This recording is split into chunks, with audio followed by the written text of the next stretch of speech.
Ramai yang sanggup tunggu depan telefon sampai pukul 9 malam semata-mata nak dapatkan satu slot makan dekat restoran rembayung. Kalau tak dapat, kita kata, tak apalah, tak ada rezeki. Dan kita cuba lagi minggu depan. Sebab kita faham konsep slot yang terhad. Tapi bila suruh buat temu janji jumpa doktor melalui MySejahtera, ramai pula yang mula merungut dan kata sistem ini menyusahkan. Sebenarnya, tak kiralah sama ada klinik itu klinik lama atau klinik yang serba canggih. Punca yang buat keadaan jadi kelam kabut bukannya bangunan atau fasiliti, tetapi mentaliti. Alah, aku datang je dulu. Biar diorang fikir nak susun macam mana.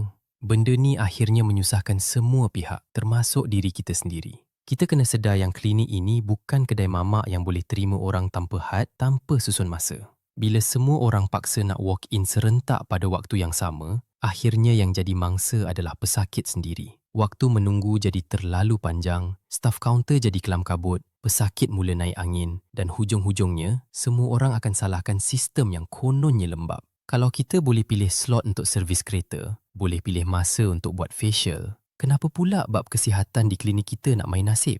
Kita perlu faham bahawa walaupun sistem janji temu merupakan kaedah utama untuk melancarkan urusan, perkhidmatan walk-in sebenarnya masih lagi disediakan. Polisi kesihatan kita tidak pernah menutup pintu, khususnya bagi kes-kes kecemasan, warga emas serta golongan yang mempunyai kekangan akses kepada teknologi. Cuma harus diingat, bagi pesakit tanpa janji temu, anda tetap akan dilayan, tetapi ia tertakluk kepada proses penilaian awal atau triage terlebih dahulu. Jadi, kalau kita nak urusan kita tenang dan teratur, gunakanlah sistem janji temu. Biar kerja staf tersusun dan orang yang tengah sakit pun tak perlu menunggu lama sampai hilang sabar. Janji temu digalakkan, walk-in masih diterima. Tapi fikir-fikirkanlah untuk keselesaan kita bersama.